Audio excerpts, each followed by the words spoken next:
Growing up in a 6-member family, all in a single room. Sounds tough, right? Now picture this. Sleeping on the benches of a makeshift hotel since the small house you call home cannot accommodate you all at night. All this at a tender, pre-adolescent age. Does your past really have to be your future? Is the hope inside you still alive? Nobody chooses where he ought to be born, but your destiny, that lies in your hands.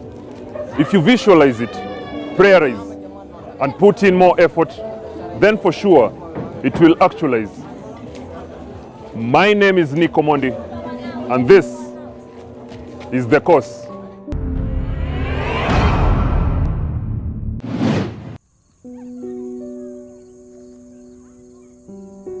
Mathare is a settlement of roughly 400,000 people, where the vast majority of the population lives under the poverty index in houses of mud and corrugated iron sheets. Mathare is the oldest slum in Nairobi and lacks basic services like sanitation, clean water, electricity, and passable roads. From Mathare Valley, we meet a one Mr. Andres Otieno, donning a t-shirt with the inscriptions Mathare 1989, a sense of pride, he says, for it is here that a dream was born. I'm Andre Otieno. I'm a born Mathare. I was born here, raised here, and this is my hood. That is what I can say. I'm a young man who is very passionate about youth affairs, matters governance, matters mental health. As a teacher by profession, I interact with so many young people, and therefore the challenges that they go through, I try to relate with them, and from that I find a space where I want to invite them and help them grow, because where I come from, there's a way I understand their life, I understand them, and I want to use those platforms as a youth leader, as a teacher, to reach them and empower them to make them better than I was when I was growing up. Over the weekends, Andre had no option but to find himself a side job to supplement his livelihood. This led to being a part-time cobbler, a garbage collector, and later on, an artisan at a tender age. The hustle back then was that over the weekend, I would go to my uncle's cobbler's shop, help him, and also get something. You know, you're a man, you'll always find your way of earning something from it. Then here, if you're connected enough, you get linked with guys who collect garbage.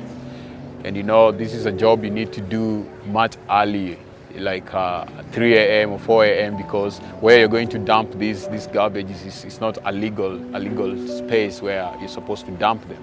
So it became like our hustle. Like you wake up early, you go collect the garbage, then you're paid 20 bob per door, then that money is divided amongst you.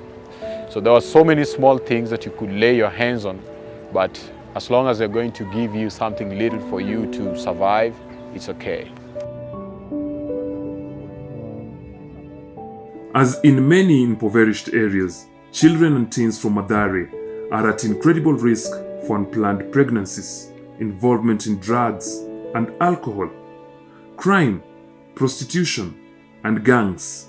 And while powerful factors such as drugs, alcohol, crime can keep children from completing their education, this is compounded by the reality that many families in Mathare struggle to afford basic school fees. One of the biggest challenges here is that there are so many organizations, there's so many guys who want to come here and change the mindset. But you learn that there are youths who want to live in a world that is not real. Housing is a problem. You're raised in a single house, you have your mom, your dad, and you're trying to grow and maybe change their lives, but you cannot, because even for them, they cannot provide you the right education that you dream of. So we don't even have the dreamers that can inspire you in the end. And therefore, it takes a very noble person to look at the struggle and think of I'm going to use my struggle maybe to change other people, or I'm going to rise above this and be somebody different. With majority of the inhabitants living below $1 a day, parent-to-child relations in the slums is wanting. A huge number of parents have a near zero relationship with their children. This to an extent that they have no clue who their children are or what they do past school. Thus, if they so attend.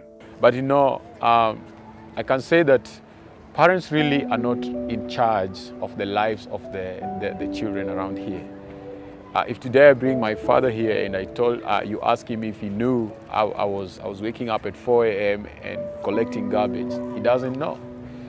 When things started changing for me, I was getting my little money to buy my own clothes and anything. He wasn't questioning it. And therefore, parents have gotten to a point where they are struggling and they don't care where the kid is or what he's going to get. They ride on something that he's a man, he's going to make his way. So whichever way he's making his way is not part of his concern. That is for the boy, let him be. They realize when it's too late, maybe he's been lynched or gunned down, that is when they come to the reality that I kind of developed this behavior in this kid by not getting involved. News from his father that he had no option but to discontinue his education really shattered his life. He spent the whole night crying, but his cries fell on deaf ears. Then came the post-election violence, and his perspective on the slum changed, never to be the same again. The chills from the memories of what transpired then ignited the urge to a better life away from the Mathare slums. From that post-election violence, things started looking a bit awkward for me. Like the space was not really safe for me. In 2008, my father told me that I could not continue with my studies, and it was a sad time for me. I cried a lot that night, and it took me 2 years out of school. My father's dream was that I venture into business, maybe hawk stuff, but I wasn't for that. Like for me, I wanted education. My brain, everything, my dream was just inclined towards education. And therefore, I was taken to be a welder. I was going to be trained as a welder, which I did for 2 years. And during that time, completely, I had changed my mind. I had no dream. I was not hoping that one day I'll go to the university. Nobody chooses where he ought to be born, but your destiny, that lies in your hands. My name is Nick Omondi, and this is The Course.